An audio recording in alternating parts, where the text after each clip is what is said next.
Chapter 14 The Winged Monkeys. You will remember there was no road, not even a pathway, between the castle of the Wicked Witch and the Emerald City.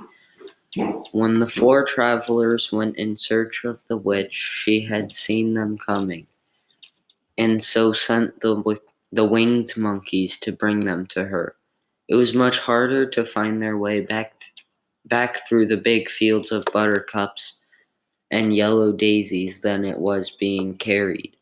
They knew, of course, they must go straight east, toward the rising sun, and they started off in the right way, but at noon, when the sun was over their heads, they did not know which way was east and which way was west.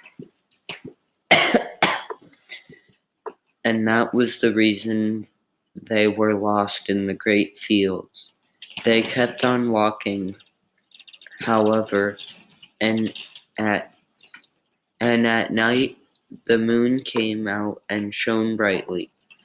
So they lay down among the sweet-smelling yellow flowers and slept soundly until morning, all but the Scarecrow and the Tin Woodman. The next morning the sun was behind a cloud, but they started on, as if they were quite sure which way they were going. "If we walk far enough," said Dorothy, "we shall sometime come to some place, I am sure." But day by day passed away, and they still saw nothing before them but the yellow fields. The Scarecrow began to grumble a bit. "We have surely lost our way," he said, "and unless we find it again in time to reach the Emerald City, I shall never get my brains." "Nor my heart," declared the Tin Woodman.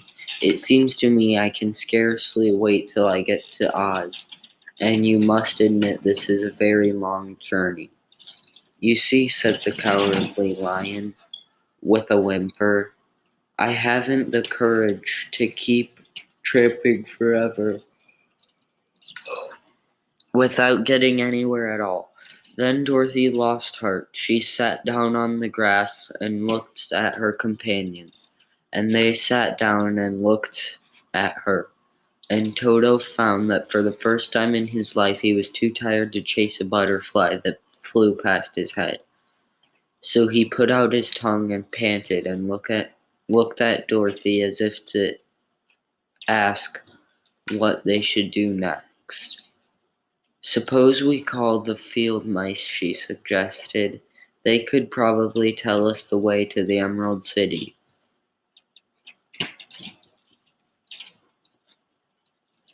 "To be sure they could," cried the Scarecrow. "Why didn't we think of that before?" Dorothy blew the little whistle she had always carried about her neck since the Queen of the Mice had given it to her. In a few minutes they heard the pattering of tiny feet, and many of the small gray mice came running up to her.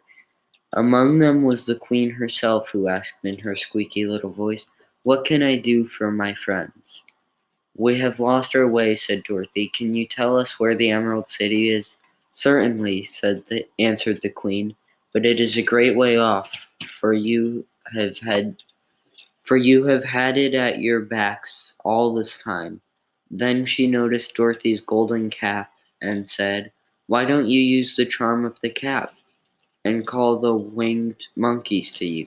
They will carry you to the city of Oz in less than an hour." "I didn't know there was a charm," answered Dorothy in surprise. "What is it?" "It is written inside the golden cap," replied the Queen of the Mice. "But if you are going to call the winged monkeys, we must run away, for they are full of mischief and think it is great fun to plague us." "Won't they hurt me?" asked the girl anxiously. "Oh no, they must obey the wearer of the cap. Goodbye." And she scampered out of sight with all the mice hurrying after her. Dorothy looked inside the golden cap and saw some words written upon the lining. These, she thought, must be the charm. So she read the directions carefully and put the cap upon her head. Epe-pe-pe-ka-ka, she said, standing on her left foot. What did you say? Asked the Scarecrow, who did not know what she was doing. Hello, hello, hello, Dorothy went on, standing this time on her right foot. Hello, replied the Tin Woodman calmly. Zizzy, zazzy, zick, said Dorothy, who was now standing on both feet. This ended the saying of the charm, and they heard a great chattering of flapping wings, and the band of winged monkeys flew up to them. The king bowed low before Dorothy and asked, What is your command? We wish to go to the Emerald City, said the child, and we have lost our way. We will carry you, replied the king. And no sooner had he spoken than the two of the monkeys caught. We will carry you, replied the king, and no sooner had he spoken than the two of the monkeys caught Dorothy in their arms and flew away with her. Others took the Scarecrow and the Woodman and the Lion, and one little monkey seized Toto and flew after them, although the dog tried hard to bite him. The Scarecrow and the Tin Woodman were rather frightened at first, for they remembered how badly the winged monkeys had treated them before. But they saw that no harm was intended, so they rode through the air quite cheerfully and had a fine time looking at the pretty gardens and woods far below them. Dorothy found herself riding easily between the two of the biggest monkeys, and one of them, the king himself. They had made a chair of their hands and were careful not to hurt her. Why do you have to obey the charm of the golden cap? She asked. That is a long story, answered the king with a laugh. But as we have a long journey before us, I will pass the time by telling you about it if you wish. I shall be glad to hear it, she replied. Once, began the leader, we were a free people, living happily in the great forest, flying from tree to tree, eating nuts and fruit, and doing just as we pleased, without calling anybody master. Perhaps some of us were rather too full of mischief at times, flying down to pull the tails of the animals that had no wings, chasing birds and throwing nuts at the people who walked in the forest. But we were careless and happy and full of fun, and enjoyed every minute of the day. This was many years ago, long before Oz came out of the clouds to rule over this land. There lived here then, away at the north, a beautiful princess who was also a powerful sorceress. All her magic was used to help the people, and she was never known to hurt anyone who was good. Her name was Gayelette, and she lived in a handsome palace built of great blocks of ruby. Everyone loved her, but her greatest sorrow was that she could find no one to love in return, since all the men were much too stupid and ugly to mate with one so beautiful and wise. At last, however, she found a boy who was handsome and manly and wise beyond his years. Gayelette made up her mind, and when he grew to be a man, she would make him her husband. So she took him to her ruby palace and used all her magic powers to make him as strong and good and lovely as any woman could wish. When he grew to manhood, Quaylala, as he was called, was said to be the best and wisest man in all the land. While his manly beauty was so great that Gayelette loved him dearly and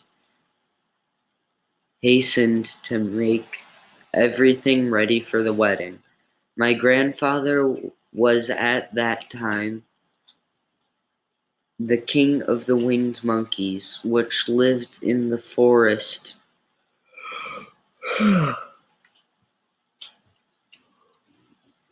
near Gaelet's palace, and the old fellow loved a joke better than any good dinner. One day, just before the wedding, my grandfather was flying out with his band when he saw Quelala beside the river. He was dressed in a rich costume of pink silk and purple velvet, and my grandfather thought he would see what he could do. At his word, the band flew down and seized Quelala, carried him in their arms until they were over the middle of the river, and then dropped him into the water. "Swim out, my fine fellow," cried my grandfather, "and see if the water has spotted your clothes." Quelala was much too wise not to swim, and he was not in the least spoiled by all his good fortune. He laughed when he came to the top of the water and swam to shore. But when Caolet came running out to him, she found his silks and velvet all ruined by the river. The princess was very angry, and she knew, of course, who did it. She had all the winged monkeys before her, and she said at first that their wings should be tied and they should be treated as they had treated Quelala, and dropped in the river. But my grandfather pleaded hard, for he knew the monkeys would drown in the river with their wings tied. And Quelala said a kind word for them also, so that Gaolet finally spared them, on condition that the winged monkey should ever do 3 times the bidding of the owner of the golden cap. This cap had been made for a wedding present to Quelala, as it is said to have cost the princess half her kingdom. Of course, my grandfather and all the other monkeys at once agreed to the condition, and that is how it happens that we are 3 times the slaves of the owner of the golden cap, whomsoever he may be. "And what became of them?" asked Dorothy, who had been greatly interested in the story. "Quelala, being the first owner of the golden cap," replied the monkey, "he was the first to lay his wishes upon us, as his bride could not bear the sight of us. He called us all to him in the forest, and he had married her and ordered us to always keep where she could never again set eyes on a winged monkey, which we were glad to do, for we were all afraid of her. This was all we ever had to do until the golden cap fell into the hands of the Wicked Witch of the West, who made us enslave the Winkies, and afterward drive Oz himself out of the land of the West. Now the golden cap is yours, and 3 times you have the right to lay your wishes upon us." As the Monkey King finished his story, Dorothy looked down and saw the green shining walls of the Emerald City before them. She wondered at the rapid flight of the monkeys, but she was glad the journey was over. The strange creatures set the travelers down carefully before the gate of the city. The king bowed low to Dorothy and then flew swiftly away, followed by all his band. "That was a good ride," said the little girl. "Yes, and a quick way out of your troubles," replied the lion. "How lucky is it that you brought away that wonderful cap?"